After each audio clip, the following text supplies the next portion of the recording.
वह आदमी पुनर्जन्म लेकर लौटा और उसने पाया कि वह हर व्यक्ति का बुराई मूल्य देख सकता है। जब भी वह किसी बुरे इंसान को सजा देता उसे इनाम मिलता, लेकिन इस बार उसका पुनर्जन्म एक गैंग लीडर के रूप में हुआ था। भले ही वह कुछ न करे, उसके अधीन लोग हमेशा उसके लिए मुसीबत खड़ी कर देते थे। अपने सामने पकड़ी गई लड़की को देखकर उसने उसकी रस्सियां खोल दी। लड़की को लगा कि उसकी माँ को भी उसी ने पकड़ रखा है। वह खुद ही उसके पास आने लगी, लेकिन आदमी ने उसे अचानक दूर धकेल दिया और अपने लोगों को लड़की की माँ को भी छोड़ने का आदेश दिया। लड़की बहुत हैरान थी क्योंकि उसने सुना था कि वह आदमी बहुत बुरा है। जब आदमी अपने निजी कमरे में लौटा तो एक महिला अधीनस्थ ने पूछा कि वह इतनी जल्दी क्यों बाहर आ गया। आदमी ने देखा कि उसका बुराई मूल्य नकारात्मक है। उसे तुरंत समझ आ गया कि वह महिला शायद एक अंडरकवर एजेंट है, लेकिन उसने उसे बेनकाब नहीं किया, बल्कि सोचा कि वह अपनी गैंग लीडर की पहचान का इस्तेमाल करके उसके साथ मिलकर बुरे लोगों को सजा देगा और इनाम पाएगा। उधर जो लड़की अभी अभी छोड़ी गई थी वह हॉल से बाहर निकल रही थी। तभी उसका एक चाहने वाला उसे रोककर पूछने लगा कि क्या उस आदमी ने उसके साथ कुछ गलत किया। लड़की ने कहा कि ऐसा कुछ नहीं हुआ, वे बस कमरे में बात कर रहे थे। लेकिन वह लड़का नहीं माना और सोचने लगा कि लड़की ने जरूर उससे पैसे लिए होंगे। उसने पैसों का एक बंडल निकालकर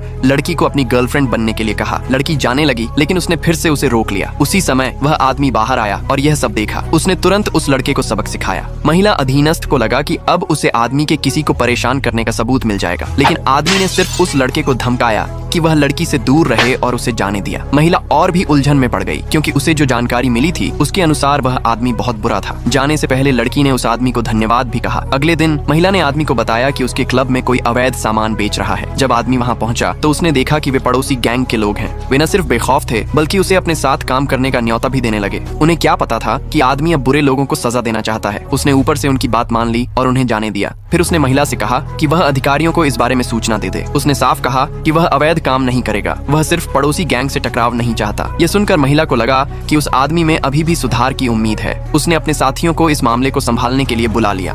फिर वह अपनी वरिष्ठ अधिकारी से छत पर मिली, जहां उसे आदेश मिला कि वह उसी आदमी के पास अंडरकवर रहकर काम जारी रखे। इसी बीच आदमी को बुरे लोगों को सजा देने पर इनाम मिला। उसे महसूस हुआ कि उसकी शारीरिक ताकत बढ़ गई है। ज्यादा इनाम पाने के लिए उसने गैंग के लिए नए नियम बनाए। महिला यह देखकर हैरान रह गई क्योंकि नए नियमों में सभी तरह के बुरे कामों पर रोक लगा दी गई।